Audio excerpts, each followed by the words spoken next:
Hi guys, Matt here. This is my review of Rise of the Planet of the Apes. Now this movie is directed by Rupert Wyatt, who previously brought us The Escapist, and this movie stars Andy Serkis, James Franco, Frieda Pinto, and Jonathan Lithgow, with Brian Cox and Tom Felton. Now before I had seen this movie, when I first saw the trailer, my only thoughts were, okay, another Planet of the Apes movie. Let's just hope this one is better than the Mark Wahlberg version. And I was under the assumption that this movie was actually a prequel to the 2001 Planet of the Apes, and I was kind of excited because I didn't know that the main character was actually Caesar and not Tim Roth's character in the 2001 Tim Burton movie, and so I was excited.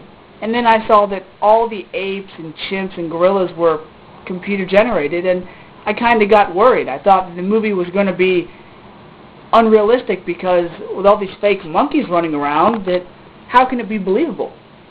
But I saw the movie and I can proudly say that I was terribly mistaken because this movie was, in one word, amazing.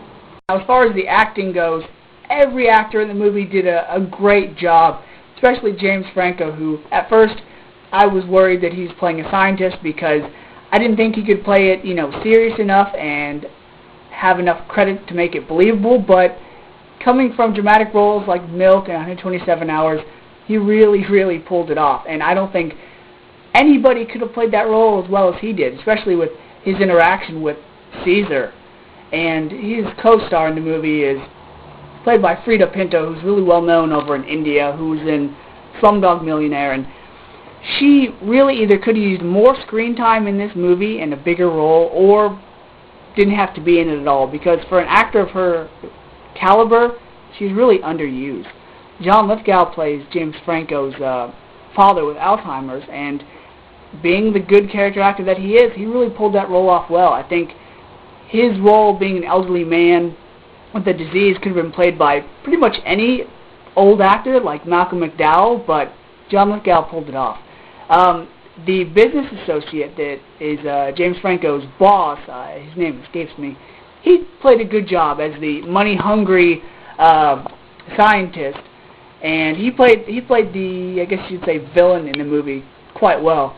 Also, Brian Cox is in the movie. His role was, I want to say useless, but it did serve its purpose a bit, as the mean owner of the pound for the apes.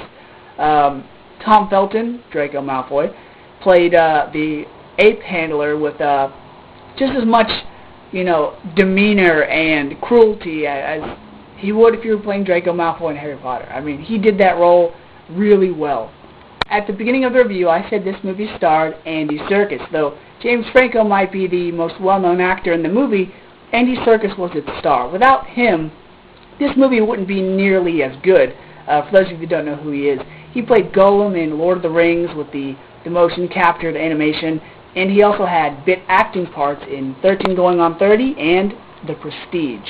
Now, this movie was able to not only display much emotion, just like The Dark Knight, but it was also able to extract it from the audience, because there were many emotional parts that either made you teary-eyed or gave you goosebumps.